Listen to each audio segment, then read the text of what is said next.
Hello, and thank you for visiting my Sleepy Time reading channel. Today we're going to do a little science. I'm going to be starting a book called How It's Made, in which the author explains how various commonly used items are made, such as coins, paper, matches, things like that, around the turn of the 19th to the 20th century in England.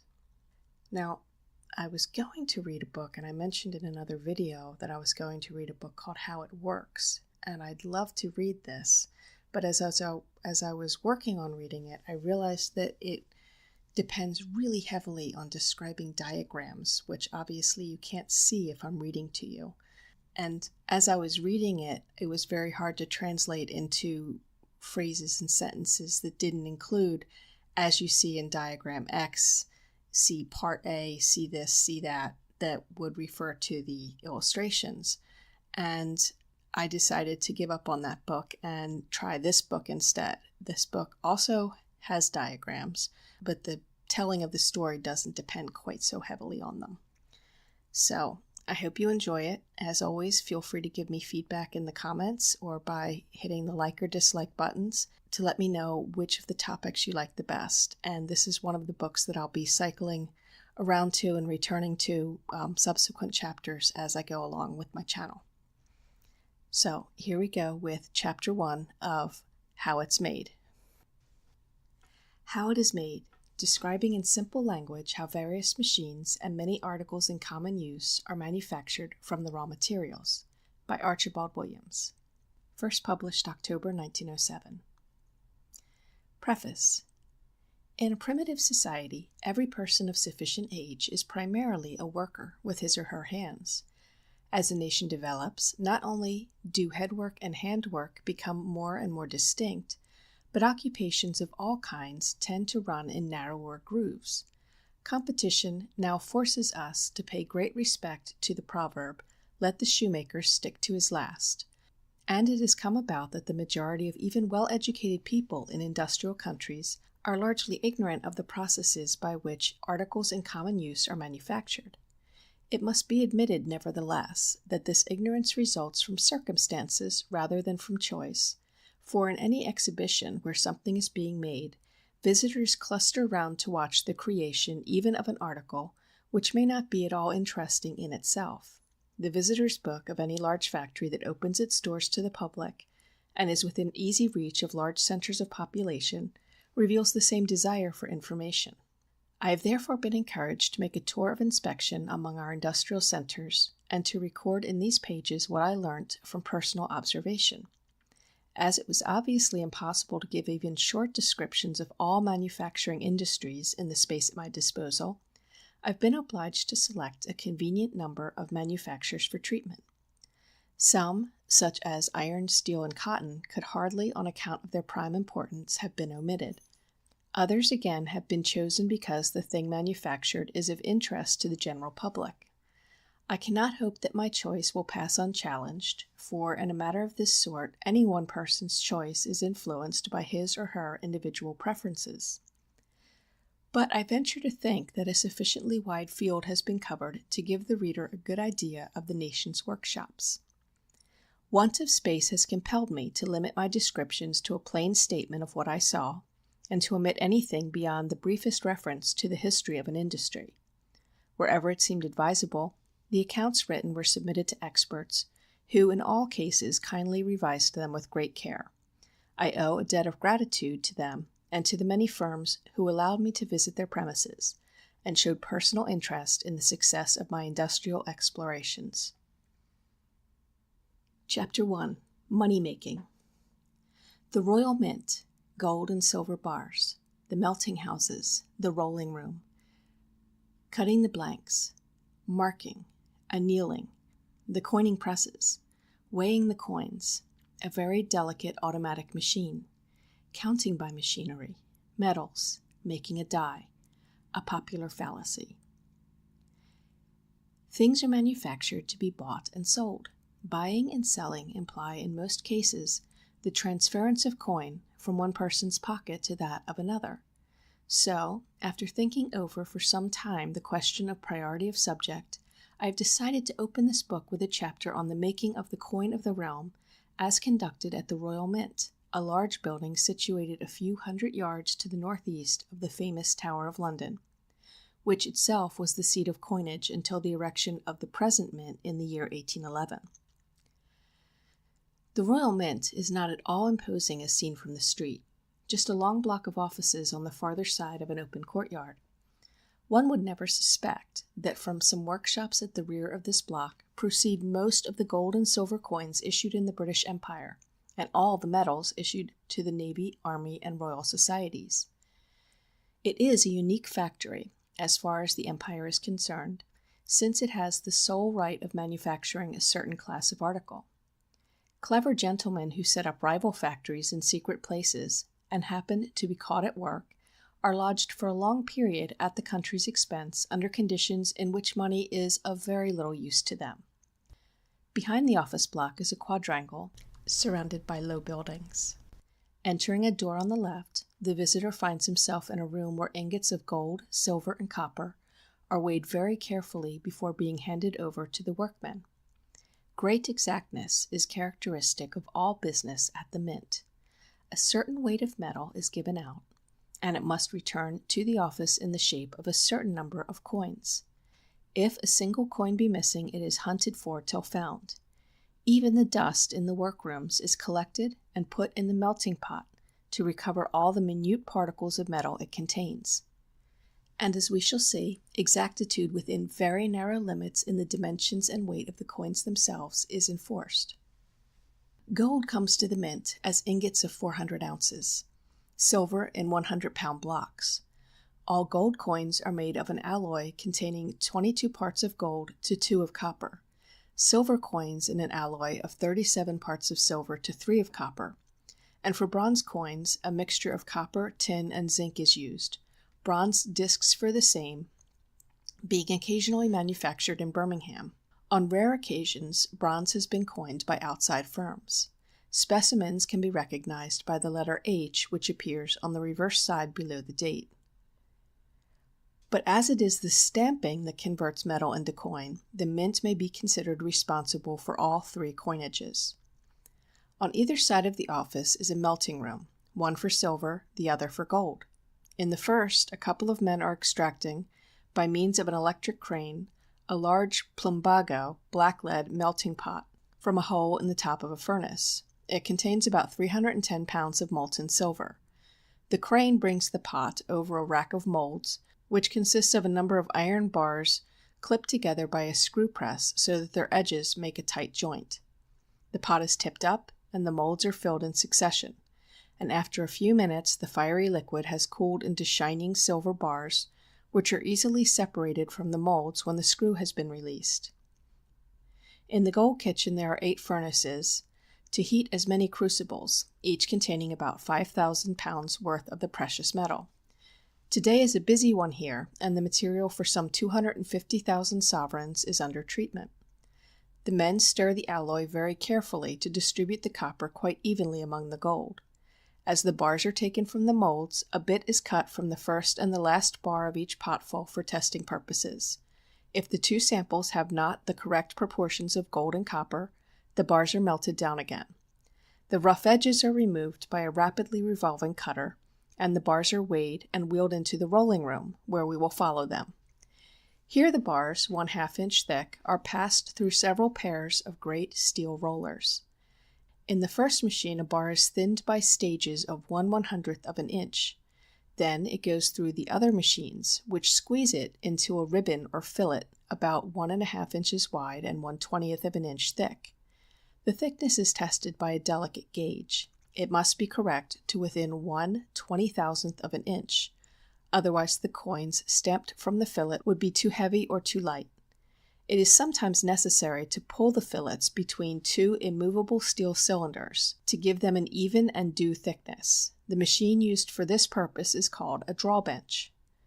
The next process, the first in the coin making proper, is seen in the cutting room, where we find powerful machines punching gold blanks 2 abreast out of the fillets at the rate of about 150 blanks a minute. The sisal, or metal left over, is returned to the melting house.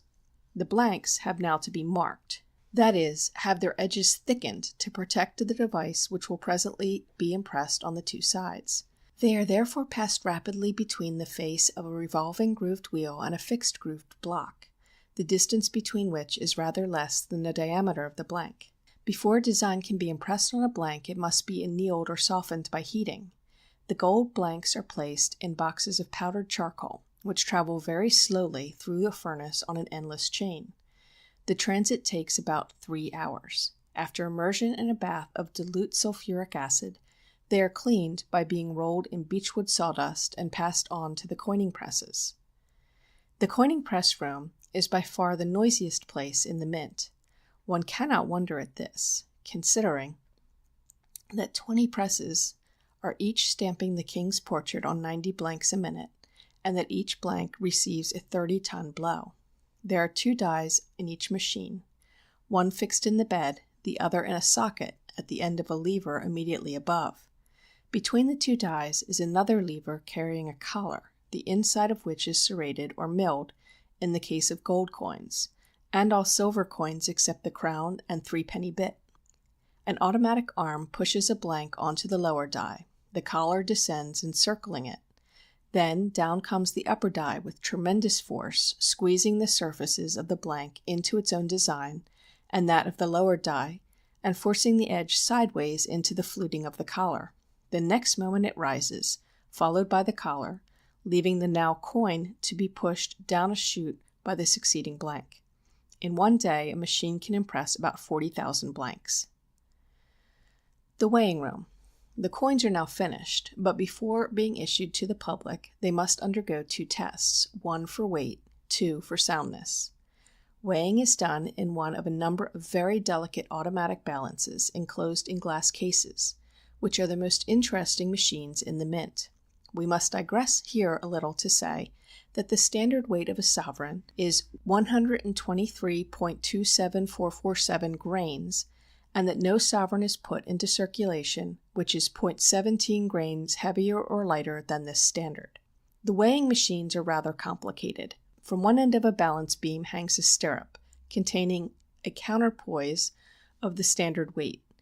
At the other end is a scale pan, onto which the coins are pushed in succession.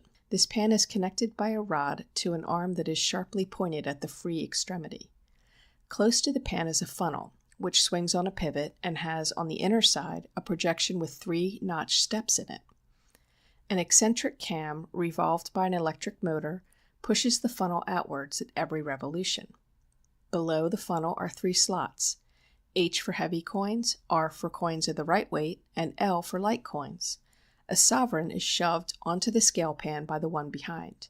The cam pushes the funnel to the right and holds it away for about 3 seconds. Meanwhile the coin has been finding its level. If heavier than the standard it sinks, but if less than 0.17 of a grain too heavy, the scale pan will not raise the remedy, a tiny piece of gold wire weighing 0.17 grains, so that when the cam allows to return to the left, the arm will engage with notch 2 and the funnel will be arrested over slot R, down which the coin falls when pushed off by its successor. Should the coin exceed the limit of error, the arm would sink lower and engage notch 3, or if it were too light it would rise and catch in notch 1. Put briefly, the travel of the funnel toward the left and the destination of the coin depends upon the weight of the coin. Footnote. The Encyclopaedia Britannica says, quote, "In order to show the importance of extreme accuracy in weighing, it may be pointed out that in 1,000,000 sterling of sovereigns, the difference between the least and the greatest weight the law allows, 0.4 grain, would be no less than 3,244 pounds." End of quote. End of footnote. The second test is made by a boy who picks up by the handful the coins which have passed the weighing test, and drops them smartly one after the other on a steel slab. A cracked coin rings badly and is placed to one side to be melted down. Finally, the coins are overlooked on a contrivance by means of which both sides are exposed to view successively. The sovereigns that pass the test are put up in bags of 1,000 and returned to the office from which they came as ingots. The counting of silver and bronze coins is done by a very ingenious automatic machine. The coins slide down a chute which is partly blocked by the teeth of a wheel geared to the counting index. In order to get past, a coin must move a tooth on, the action being very similar to a cycle chain running over a chain wheel, coins representing the chain rollers. It has been calculated that a sovereign, while in circulation, loses 29 1,000th of a grain per annum, and a half sovereign, which has much more handling, 42 1,000th of a grain. When 3 whole grains of gold have been worn off, a sovereign is garbled, that is, retained and sent back to the mint by the Bank of England. Medal making. 2 rooms of the mint are devoted to medals. The designs on these stand out much more boldly than those on coins, and the method of stamping just described would not be practicable for them. Every medal receives 3 blows from a large screw press, and between 2 blows has to be annealed, cleaned, and polished. Its manufacture is therefore a comparatively slow business, though fast as compared with the making of a Great Seal of England, which requires 200 blows. The manner in which a die is prepared for coin or metal work is interesting. The artist first executes a large model, a foot or more in diameter, in wax. From this a mold is made, and from the mold a plaster cast. On this the medalist perfects his design. A steel cast is made from this, and from that a smaller cast, the size of the coin or metal, is copied by means of a machine. This final mold is called the matrix. From it a positive die, one with the design standing out in relief as in the coin, is obtained by enormous pressure in a hydraulic press, and this in turn is similarly used to obtain the sunk dies for the coining presses. A sunk die is not replaced until it is considered unfit for further use. A very good return for one die is 100,000 pieces. A popular fallacy. A number of people, the writer was once one of them, believe that pence struck in 1864 are especially valuable. A legend exists to the effect that some gold got mixed with the bronze used that year, but like a good many legends it has no truth to support it. Let us see what the report of the Deputy Master of the Mint for 1904 says. Quote, "It may be well here to correct an erroneous idea which is entertained by some of the public, that pence of various years, those of 1864 are generally mentioned, possess a greatly enhanced value, and are received by the mint and paid for at various extraordinary rates, the amount which was last quoted by a correspondent being no less than £7 11 shilling 4 each. The present scarcity of pence of the year 1864 lies in the fact that a very much smaller number of pence than usual were coined in that year, and they are in consequence seldom seen in circulation. It is perhaps hardly necessary to add that no pence are purchased by the mint at either their nominal or at any fictitious value." End quote.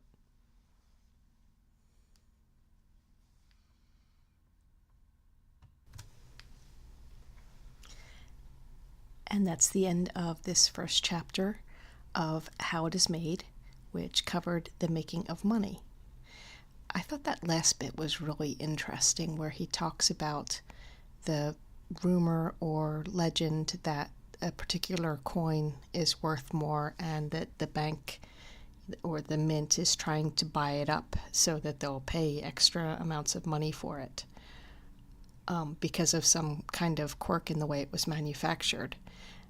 That's what we call now an urban legend. It's sort of thing that goes around that everybody knows or thinks they know that isn't actually true and doesn't really have any basis in reality at all. For example, I'll show my age here. When I was a little kid, there was a rumor that the little kid who was Mikey in the Life cereal commercials that were famous at the time had died because he'd eaten a combination of soda and Pop Rocks. And I heard that as a grade schooler, and when talking with kids who were, or I guess young adults who were the same age years later in college and grad school from all over the country, almost all of us had heard this. And of course it wasn't true. And so that's what an urban legend is. So it looks like here we have an example of an urban legend from the turn of the 20th century. But the interesting part is I'm pretty sure I've heard similar rumors about certain coins in circulation now being more valuable in some way, and people collecting them up and either hoarding them or trying to turn them in for more money than the face value of them. For some reason, I'm thinking that there was a Kennedy $50 that was supposed to be like that. So if you've heard anything like that or any other kind of coin-related urban legend that's familiar, feel free to leave it in the comments. This book is feeling pretty interesting. I'm really looking forward to getting back to it.